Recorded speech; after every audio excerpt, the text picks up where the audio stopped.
Tugasku menemanimu. 这是命运的指引，让他去吧。是，主上。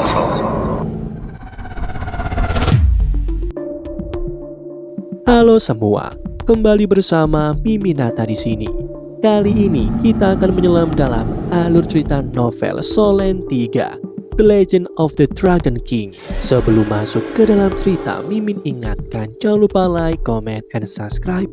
Tanpa berlama-lama, Solen 3, The Legend of the Dragon King. Mari kita mulai. 1000 pemurnian, 1000 perbaikan, bahkan di antara kebanyakan pandai besi.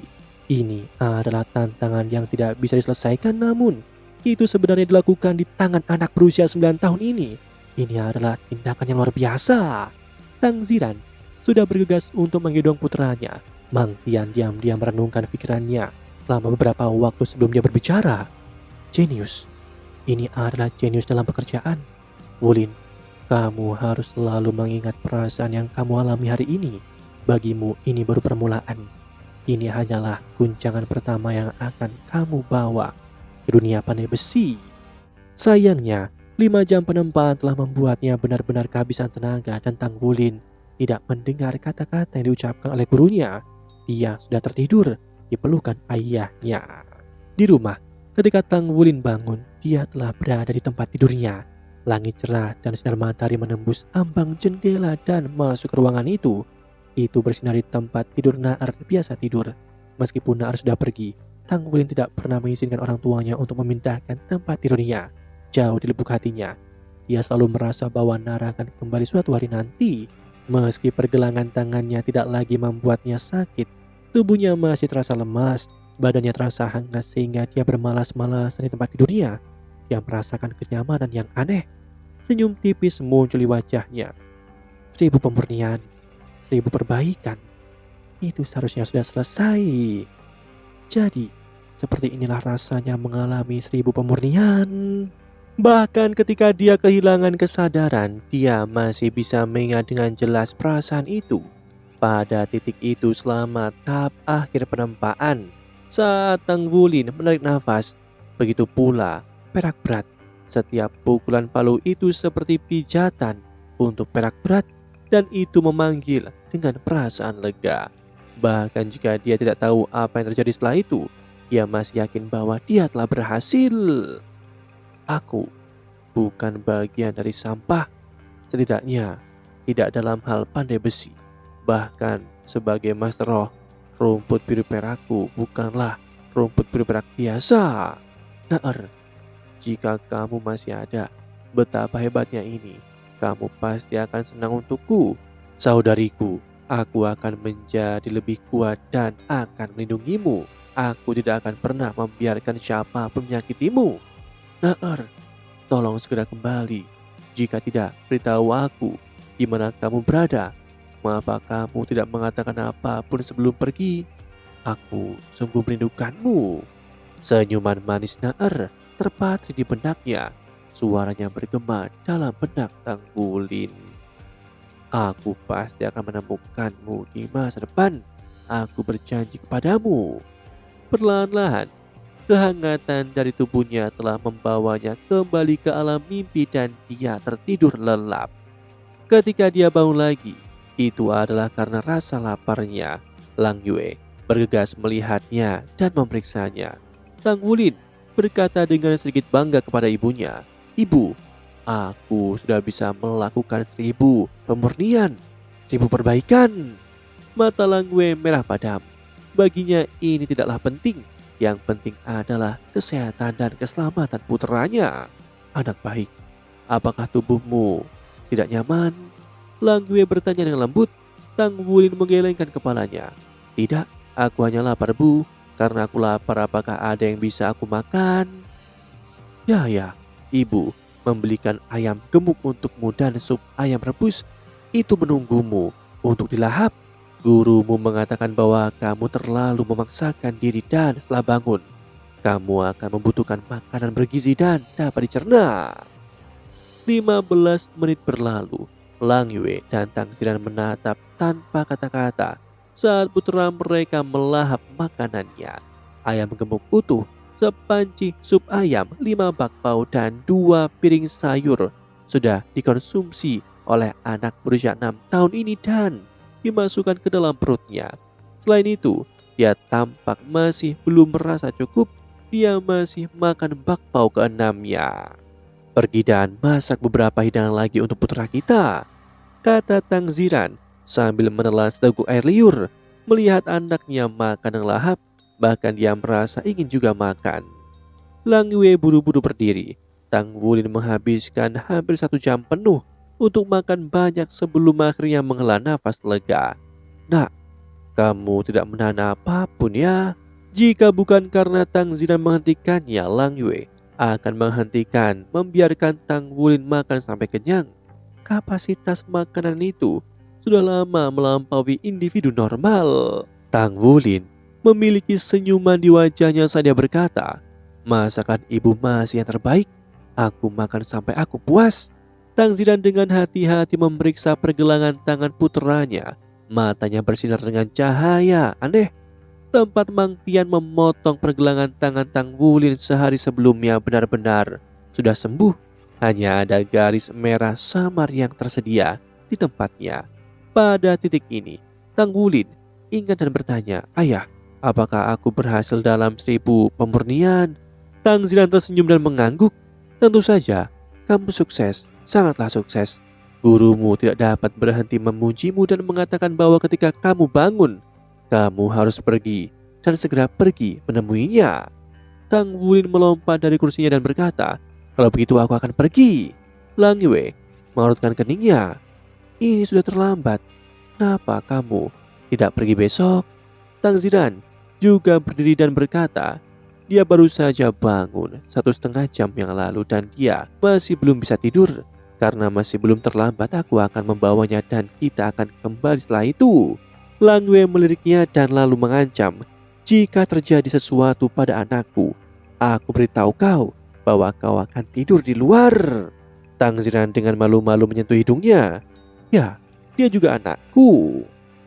Dua ayah dan anak meninggalkan ruangan dan berjalan menuju bengkel Mang Tian. "Guru, aku di sini." Tang Wulin berteriak begitu dia memasuki ambang pintu. Dia dengan penuh semangat mengantisipasi apa yang dihasilkan oleh karya 1000 pemurnian, 1000 penempaan. Dan seperti apa hasilnya? Perasaan menyelesaikan 1000 penempaan telah membuatnya merasa sangat bahagia saat ini. Mang Tian mengenakan pakaian kerja usang. Dari dalamnya dia biasanya memiliki ekspresi yang dingin. Tetapi hari ini setelah melihat Tang Wulin, dia benar-benar tersenyum tanpa disadari. Matanya penuh kepuasan. Dia memandang Tang Ziran dan menganggukkan kepalanya sebelum memanggil Tang Wulin. "Ikuti aku." Potongan perak berat itu masih ada di bengkel Tang Wulin. Mang Tian bahkan tidak memindahkan logam dari lokasi aslinya setelah Tang Wulin dibawa oleh ayahnya kemarin. "Cobalah lihat pekerjaanmu," kata Mang Tian kepada Tang Wulin. Tang Wulin memeriksa hasil karyanya sendiri. Yang mengejutkan adalah ketika Tang Wulin melihat rasanya ada hubungan antara dia dan potongan logam itu. Perasaan ini sangat aneh, seolah-olah potongan logam itu adalah bagian dari dirinya. Suara Mang Tian bergema dari belakangnya. "Sejujurnya aku tidak pernah menyangka kamu akan berhasil pada percobaan pertamamu. Hasil ini sebagian disebabkan oleh tubuhmu dan kemampuan fisiknya. Yang terpenting, ini mungkin karena pemahamanmu tentang proses penyempurnaannya. Aku tidak mengenali murid yang salah. Dalam hal ini kamu adalah seorang jenius. Bahkan jika jiwa bela dirimu tidak cocok untuk menempa, kemampuanmu untuk memahami bersama dengan kekuatan ilahi bawaanmu telah lebih dari sekedar menutupi celah itu." Tang Ziran tertawa. "Mang Tian, lebih baik kamu tidak memanjakan anakku ini." Mang Tian menatap matanya dan berkata, "Aku sudah menahan diri." Memang, dia tidak memberikan pujian berlebih pada setiap aspek pencapaiannya ini.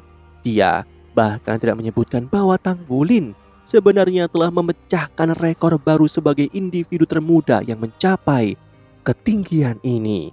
Jika berita tentang usianya dan prestasinya disebarkan itu pasti akan menyebabkan keributan besar di dunia pandai besi. Apakah kamu mengerti apa itu 1000 penempaan sekarang? Mang Tian bertanya pada Tang Wulin. Tang Wulin menganggukkan kepalanya dan berkata, seolah-olah logam itu telah memperoleh kehidupannya sendiri. Setiap kali aku memukulnya, aku bisa mendengar suara yang dibuatnya. Mang Tian tersenyum lagi. 2 hari ini, dia tersenyum lebih banyak daripada biasanya. Tidak buruk. Apa yang kamu katakan itu benar. 1000 penempaan menciptakan vitalitas, 100 penempaan memurnikan dan menghilangkan kotoran. 1000 penempaan memberikan kehidupan ke dalam logam. 1000 penempaan pada awalnya adalah metode untuk memasukkan kehidupan ke dalam logam. Logam yang memiliki kehidupan kemudian dapat dianggap sebagai yang paling berharga oleh kita.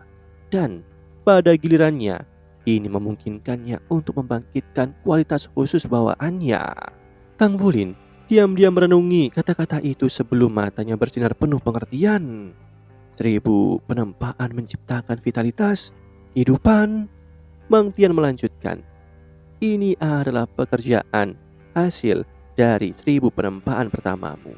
Secara tradisional, di dunia pandai besi, ketika seorang pandai besi menciptakan pekerjaan 1000 penempaan pertama mereka, objek ini harus menjalani pengorbanan darah untuk selamanya menjadi bagian dari harta benda pandai besi itu. Pengorbanan darah? Apa itu, guru? Tang Wulin bertanya dengan rasa ingin tahu. Mang Tian melanjutkan, jika seseorang mengatakan bahwa 1000 penempaan memberikan kehidupan pada logam, maka pengorbanan darah adalah membiarkannya menjadi satu dengan pembuluh darahmu. Itu akan menjadi bagian dari tubuhmu. Menggabungkan pengorbanan darah dengan logam yang telah mengalami 1000 penempaan, ini akan menghasilkan pembuluh darahmu mengalami peningkatan yang sama, mampu mengeluarkan kualitas bawaan yang lebih kuat. Di samping, Tang Zidan berteriak, saudara Mang, jika setiap 1000 penempaan membutuhkan pengorbanan darah, berapa banyak darah yang akan hilang dari seorang pandai besi? Mang Tian mencibir, jika kau tidak mengerti, jangan mengoceh tentang sampah. Menurutmu, apakah setiap 1000 penempaan menghasilkan sebuah objek yang layak untuk digunakan pada pengorbanan darah? Pekerjaan 1000 penempaan pertama seorang pandai besi harus menjalani pengorbanan darah karena ini adalah tradisi. Mulai hari ini dan seterusnya, sangat sedikit objek yang membutuhkan pengorbanan darah. Biasanya, hanya jika seseorang benar-benar puas dengan hasilnya maka dia akan melakukannya. Setelah kamu menggunakan pengorbanan darah, potongan logam ini hanya dapat digunakan oleh individu itu, hanya dapat digunakan olehmu. Bahkan jika orang lain mencoba untuk menggunakannya, itu tidak akan mungkin karena logam ini tidak akan mengenali orang lain. Bahkan jika memaksa mencoba, logamnya hanya akan hancur. Itu hanya mengenali tuannya satu-satunya. Jadi, kamu harus mengerti bahwa pekerjaan 1000 penempaan biasanya tidak akan menjalani pengorbanan darah, kecuali jika klienmu ingin mengorbankan darah mereka sendiri untuk melakukannya. Maka itu dapat lakukan. Tang Wulin, aku ingin menekankan kepadamu tentang hal ini di masa depan. Kecuali jika kamu benar-benar membutuhkan logam dan 1000 penempaan berhasil, jangan dengan mudah menggunakan pengorbanan darah. Itu akan merusak vitalitasmu. Ya guru, janji Tang Wulin sambil mengangguk dengan patuh. Matanya bagaimanapun sudah terfokus pada sepotong perak berat ini. Itu milikmu. Mang Tian tersenyum saat mengatakannya. Wulin menjawab dengan kaget, tapi guru, aku tidak mampu membelinya. Demikianlah alur cerita novel Solen 3 The Legend of the Dragon King. Sebelum Mimin akhiri, Mimin ingatkan jangan lupa like, comment, and subscribe karena tugasku kan selalu menemanimu.